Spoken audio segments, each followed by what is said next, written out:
Hello दोस्तों। बहुत सारे लोगों को हार्ट की बीमारियां और लंग्स यानी फेफड़ों की बीमारियों में खांसी आ सकती है। दोनों ही बीमारियों में अलग अलग कारणों से खांसी आती है। आज हम डिफ्रेंशिएट करने का प्रयास करेंगे कि इन दोनों में कैसे हम फ़र्क कर सकते हैं। ऑब्वियसली अगर हम जांचें करेंगे तो उससे तो काफ़ी हद तक पता चल जाएगा कि हार्ट की वजह से खांसी आ रही है कि लंग्स की वजह से, और जांचें करने से तो प्रॉब्लम सॉर्ट आउट हो सकता है। लेकिन बेसिक लेवल पर या क्लिनिकल लेवल पर बगैर जांच के डिफ्रेंशिएट करने में कैसे मदद मिलेगी कि ये पर्टिकुलर खांसी लंग्स की बीमारी से रिलेटेड है या हार्ट की बीमारी से। और कई बार जब दोनों बीमारियां एक साथ किसी व्यक्ति में होती है तो मैनेज करना ज़्यादा मुश्किल होता है कि इसमें कौन सी दवाइयों को बढ़ाएं, कौन सी दवाइयों को कम करें।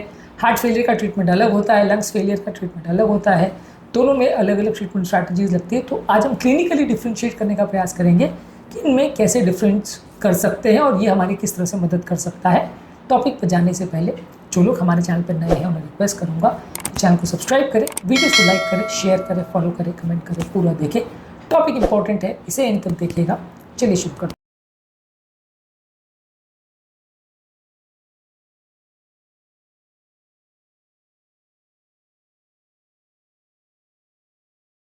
सबसे पहले आपको ये समझने की ज़रूरत है कि अगर किसी व्यक्ति को हार्ट फेलियर है तो वैसे केस में खांसी क्यों होती है। अगर हार्ट फेलियर है तो ऐसे लोगों को खांसी होने का कारण ये है कि उनके लंग्स में पानी भर जाता है। जब लंग्स में पानी भर जाता है तो लंग्स का सर्कुलेशन कंप्रोमाइज़ हो जाता है, लंग्स का ऑक्सीजन एक्सचेंज जो है वो कॉम्प्रोमाइज़ हो जाता है। ओवरऑल जो ऑक्सीजन और कार्बन डाइऑक्साइड का एक्सचेंज होना चाहिए था लंग्स की मेम्ब्रेन के लेवल पर, वो कॉम्प्रोमाइज़ हो जाता है, जिसकी वजह से हमारा लंग्स में खांसी क्रिएट होती है। एक फ्लूइड बिल्डअप हो जाता है। जिस तरह से अगर हम खाना खाते खाते अगर पानी पी ले तो श्वास की नली में चला जाता है और खांसी आती है, वैसे ही लंग्स के अंदर भी जब पानी भर जाता है तो ये खांसी का रिफ्लेक्स ट्रिगर होता है, इसकी वजह से खांसी आती है। जबकि लंग्स की बहुत सारी बीमारियों में दूसरे कारणों से खांसी आ सकती है। अस्थमा में आपकी श्वास की नलियाँ सिकुड़ जाती है, क्रॉनिक ऑब्स्ट्रक्टिव एयरवे डिजीज में बलगम भर जाता है श्वास की नली में तो खांसी आती है, उसको निकालने के हिसाब से। निमोनिया में भी लंग्स की जो ट्यूब्यूल्स है उसमें पानी भर जाता है और इन्फेक्शन करने वाले तत्व भर जाते हैं। ब्रोंकाइटिस में सूजन आ जाती है, लंग्स फाइब्रोसिस में भी इन्फ्लेमेशन हो जाता है। तो अलग अलग बीमारियों में अलग अलग कारणों से खांसी या कफ रिफ्लेक्स ट्रिगर हो सकता है। कफ रिफ्लेक्स बेसिकली श्वास की नलियों को खाली करने के लिए, यहाँ वहाँ से जो कचरा भर गया है या कोई इन्फेक्शन करने वाले तत्व है या इरिटेट करने वाले तत्व है, उसको निकालने के लिए किया जाने वाला एक नॉर्मल प्रोटेक्टिव रिफ्लेक्स है। तो ये अलग अलग व्यक्तियों में अलग अलग कारणों से हो सकता है।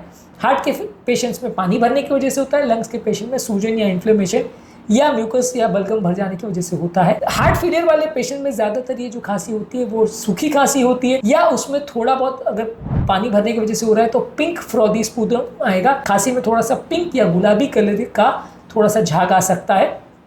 जबकि लंग्स की ज़्यादातर बीमारी में या तो खांसी सूखी होगी यानी ड्राई होगा, या प्रोडक्टिव होगा। प्रोडक्टिव अगर होगा तो उसमें अलग अलग तरह का कलर का बलगम आ सकता है, लेकिन वो ज़्यादातर उसमें पिंक फ्रॉदी स्पूटम या झाग वाला पिंक स्पूटम में वैसा नहीं आएगा, और उसमें अलग अलग कलर का बलगम आ सकता है जो कि अलग अलग तरह के इन्फेक्शन से रिलेटेड कर सकता है। तो लंग्स के पेशेंट्स में खांसी का जो बलगम आने का पैटर्न है वो अलग होता है। हार्ट के पेशेंट में ज़्यादातर वो सूखी खांसी होती है। ज़्यादातर हार्ट के पेशेंट्स में जो खांसी होती है वो चलने फिरने में, कोई मेहनत का काम करने में, या रात को सोते समय वो बढ़ जाती है। रात के टाइम में ज़्यादा खांसी होती है क्योंकि जब हम रात को सोते हैं तो लंग्स के अंदर एक्स्ट्रा मात्रा में पानी भर जाता है जिसको कि हार्ट ये पंप नहीं कर पाता है, और वो एक्स्ट्रा पानी जब लंग्स में भर जाता है तो व्यक्ति को खांसी होती है। जबकि किसी व्यक्ति को अगर लंग्स की प्रॉब्लम है तो वैसे व्यक्ति में रात को सोने के टाइम बहुत खांसी हो ऐसा ज़रूरी नहीं है। ज़्यादातर जब वातावरण में कोई एलर्जी करने वाले तत्व अगर मौजूद है तो खांसी होगी, या कोई इरिटेट करने वाले तत्व मौजूद है, या कोई इन्फेक्शन अगर बॉडी में जैसे कोई निमोनिया वगैरह हो गया है, कीटाणु अगर मौजूद है तो खांसी होगी। इसका पोस्चर से कोई लेना देना नहीं है, और रात को सोने के टाइम बढ़ेगा ऐसा ज़रूरी नहीं है, और कोई काम करने या मेहनत करने से बढ़ेगा ऐसा ज़रूरी नहीं है। ये एक इंपॉर्टेंट फीचर है जिससे आप फ़र्क कर सकते हैं कि ये खांसी आपको हार्ट की बीमारी की वजह से हो रही है या लंग्स की बीमारी की वजह से। इसके अलावा हार्ट की बीमारियों में पिंक फ्रॉदी स्पूटम आता है।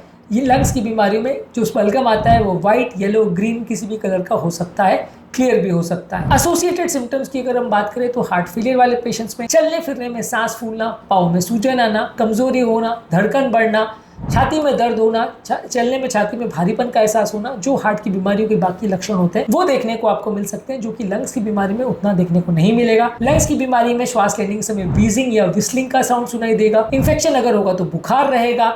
अगर अस्थमा का पेशेंट है तो कंटिन्यूस बलगम आता रहेगा, बहुत टाइम तक आपको खांसी में बलगम आता रहेगा। छाती में कंजेशन के फीचर्स होंगे, लेकिन ये धड़कन बढ़ना, पाँव में सूजन आना, चलने में कमजोरी होना, चलने में सांस फूलना, ये फीचर्स कुछ हद तक लंग्स की बीमारी में भी हो सकते हैं, लेकिन ज़्यादातर वो प्रोमिनेंट या प्रीडोमिनेंट सिम्टम्स हो ऐसा नहीं होता।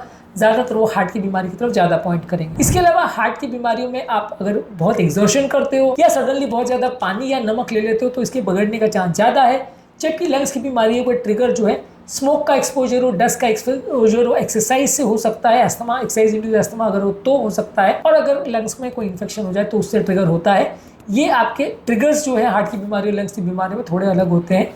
इसके अलावा हार्ट की बीमारियाँ थोड़े जल्दी बढ़ती है और उसमें खांसी बहुत फटाफट पेशेंट को आती है और ट्रीटमेंट करने के बाद तुरंत चली भी जाती है। जबकि लंग्स की बीमारियाँ थोड़ा धीरे धीरे करके बढ़ने वाली बीमारियाँ होती है, सिवाय 1-2 निमोनिया या सडन इन्फेक्शन वगैरह की बीमारियाँ जो जल्दी आ सकती है। ज़्यादातर लंग्स की बीमारियों में हफ्तों महीने तो खांसी चलती है और वो स्लो प्रोसेस होता है, धीरे धीरे करके बढ़ता है। जबकि हार्ट फेलियर की खांसी सडनली बढ़ती है और जैसी थेरेपी होता है तुरंत रिलीफ हो जाता है। तो रैपिड राइज और रैपिड फॉल खांसी के जो कर्व है उसमें देखने को मिलता है हार्ट की बीमारी में लंग्स की बीमारियों के कंपैरिजन में। हार्ट की बीमारियों का ट्रीटमेंट ये है कि यदि आप पेशाब बढ़ाने वाली दवा देते हैं, ऑक्सीजन देते हो और हार्ट की दवाइयाँ देते हो तो उसमें हार्ट की बीमारी में फ़ायदा मिल सकता है। जबकि लंग्स की बीमारियों में आपको इनहेलर, एंटीबायोटिक्स, स्टेरॉइड्स और ऑक्सीजन ये देने से फ़ायदा मिलेगा। तो कई बार आप एक थेरेप्यूटिक ट्रायल भी कर सकते हैं। मान लीजिए गाँव वगैरह का एरिया है जहाँ पे आपको इको की फैसिलिटी अवेलेबल नहीं है, आपको समझ में नहीं आ रहा है, और कई बार ऐसे केसेस भी होते हैं जहाँ मशीन फैसिलिटी होने के बावजूद भी सारे टेस्ट ऐसे डाउटफुल आते हैं कि आपको पता नहीं चलता कि इसमें प्रॉब्लम हार्ट का है कि लंग्स का है। खासकर अगर किसी को डायस्टोलिक हार्ट फेलियर हो जहाँ पे हार्ट का पंपिंग तो ठीक रहता है लेकिन हार्ट स्टिफ हो जाता है, और वैसे केसेस में भी आपको खांसी आती है। वैसे केस को इको में भी कई बार डिटेक्ट करने में प्रॉब्लम्स आ सकती है, मिस हो सकता है। कई केसेस में इवन इको करने के बाद भी, एक्सरे करने के बाद भी, एंटीओप्रोएनपी करने के बाद भी एक्यूरेट डायग्नोसिस दे पाना थोड़ा मुश्किल होता है कि ये खांसी हार्ट का है या लंग्स का है। कई बार दोनों बीमारियां भी सेम पेशेंट को हो सकती है, जिसकी वजह से आपको डिफ्रेंशिएट करना थोड़ा मुश्किल होता है कि अभी कौन सी प्रॉब्लम की वजह से खांसी आ रही है, अभी क्या चीज़ पे ज़्यादा वर्क किया जाए।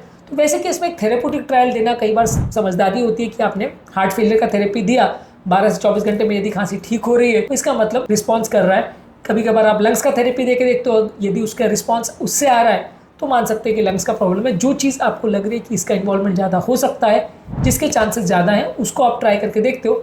कई बार दोनों थेरेपी भी आप साथ में यूज़ करके देखते हो और फिर जब बहुत क्रिटिकल केस होता है तो फिर आपको बाद में डिफ्रेंशिएट करते हैं कि उसमें क्या प्रॉब्लम हो सकती है। कई बार दोनों प्रॉब्लम सेम पेशेंट में होती है तो एक साथ में अगर इमरजेंसी सिचुएशन हो तो दोनों का ही एक साथ ट्रायल देना पड़ता है पेशेंट को, ताकि पेशेंट जल्दी इंप्रूव हो। बेसिकली डिफ्रेंशिएटिंग फीचर सबसे इंपॉर्टेंट ये है कि हार्ट का पेशेंट में रात को सोने के टाइम खांसी आती है। कई बार खांसी में झाग आ सकता है और पिंक कलर का झाग आ सकता है और वो फ्लूइड रिटेंशन के साइंस और हार्ट फेलियर के साइंस व्यक्ति में देखने को मिलेंगे। जबकि लंग्स की बीमारियां ज़्यादातर सूखी होती है या बलगम लेके आ सकती है। इसके ट्रिगर्स अलग होते हैं, इन्फेक्शन, एलर्जी और क्रॉनिक डिजीजेस की वजह से होते हैं। धीरे धीरे करके बढ़ने वाली खांसी होती है।